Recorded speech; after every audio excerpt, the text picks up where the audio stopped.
अगे आ जाइए, कोई नहीं लेकर अभी साहब थोड़ा अगे कर लो।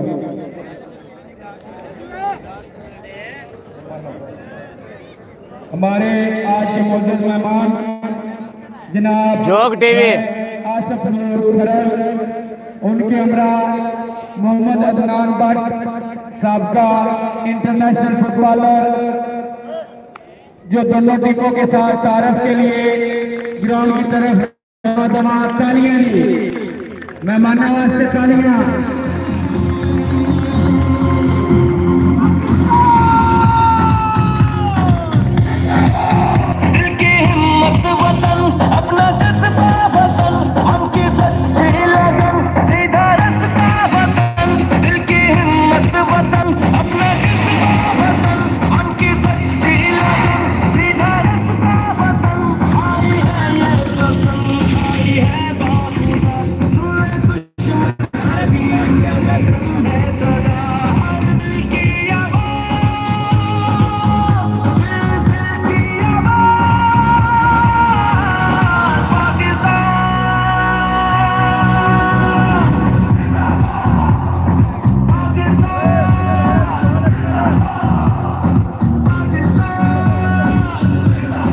जरूर खरल, उनके हमरा मोहम्मद अदनान भट्ट साबका इंटरनेशनल फुटबॉलर, उनके हमरा रायकबाल अंजम साहब राय वकार, जो मेहमानों के साथ, जो दोनों टीमों के साथ तारफ करने के बाद स्टेज की तरफ रवा दवा।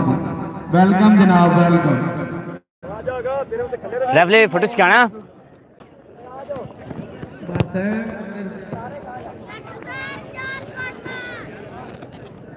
मुजफ्फर शेख फुटबॉल क्लब मुकाबला अल उस्मान तरजिम चब्बा के दरमियान बहुत अच्छा मैच शुरू होने वाला है। बहुत अच्छा मैच, क्वार्टर फाइनल मैच होगा, बहुत तगड़ा मैच होगा।